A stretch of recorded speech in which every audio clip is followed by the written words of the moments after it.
In the shadowy world of a mysterious professional known only as the Killer, an expert in the art of assassination lurks in a Parisian hotel room. His mission: to eliminate a target scheduled to arrive at an undisclosed time. While biding his time, the killer engages in seemingly ordinary activities, such as practicing yoga, having a meal, tuning into the tunes of the Smiths, and conversing with his handler, a lawyer named Hodges, over the phone. With a touch of routine that borders on monotony, the killer reflects on the mundane aspects of his job, highlighting the cold and unsympathetic traits that serve him well in his line of work. The anticipated moment arrives when the target, accompanied by a dominatrix, enters the scene. Positioned for the fatal shot with his sniper rifle, the killer takes aim. However, in a twist of fate, he misses his mark, unintentionally hitting the dominatrix in a meticulously planned operation gone awry. The blunder triggers the alarm, alerting the target's bodyguards to the killer's presence.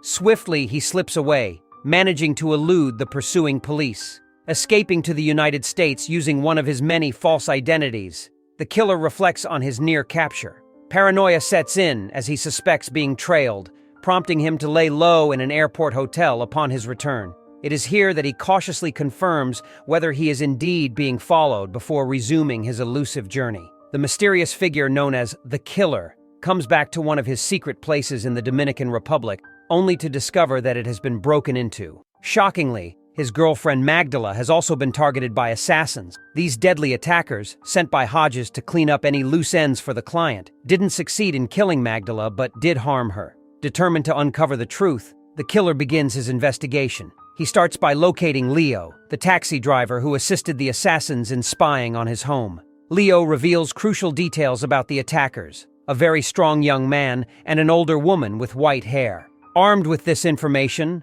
the killer takes decisive action. In a surprising turn of events, he shoots Leo and leaves his lifeless body in the taxi. Suspecting that Hodges is behind the attack, the killer travels to Hodges' office in New Orleans, Louisiana. Using a clever disguise as a sanitation worker, he sneaks into the building. Inside, he takes control of Hodges' secretary, Dolores, and deletes electronic records that link them.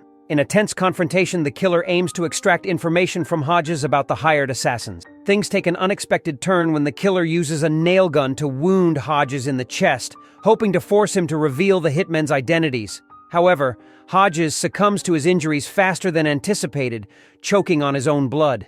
Dolores, now in a perilous situation, offers to disclose the assassins' identities from her personal files at her home. In a peculiar arrangement, she requests a swift and inconspicuous death so her family can claim her life insurance. Complying with her unusual plea, the killer ends Dolores' life by breaking her neck at the top of a staircase. The staged accident allows him to maintain a cloak of secrecy as he continues unraveling the mysterious web of deceit and contract killings. The killer takes a drive to St. Petersburg, Florida, where he sneaks into the home of a tough assassin. To make things easier, he gives the assassin's pet, Pitbull, a sleepy treat mixed with ground beef. Planning to surprise the assassin late at night, the killer's attempt is foiled when the assassin detects his presence and launches an attack. In the midst of the struggle, the assassin recognizes the killer as the person who was supposed to be the target in the Dominican Republic. Despite sustaining serious injuries, the killer manages to defeat the assassin and sets his home on fire. Moving on to Beacon, New York, the killer finds the older assassin in a fancy restaurant. The assassin seems resigned to her fate, questioning the killer's reasons for persisting in his dangerous profession. After finishing her meal, she allows the killer to take her life outside. As she stumbles and asks for help, the killer shoots her when a small dagger falls from her hand, revealing her intent to surprise him with a sudden attack. The killer makes his way to Chicago, where the rich guy, Claiborne, lives in a fancy apartment. The killer watches Claiborne closely, using cheap tools from Amazon to copy his keycard and get around the building's security. He confronts Claiborne with a gun, asking if he ordered the revenge hit because of some personal problem. Claiborne says he hired a hitman for the first time, got scared when the killer messed up, and Hodges suggested tying up loose ends without knowing what it meant. Claiborne insists he doesn't have a personal issue with the killer. The killer decides not to harm Claiborne but warns that if he ever suspects another hit, he'll come back to kill him in a really gruesome and unexpected way.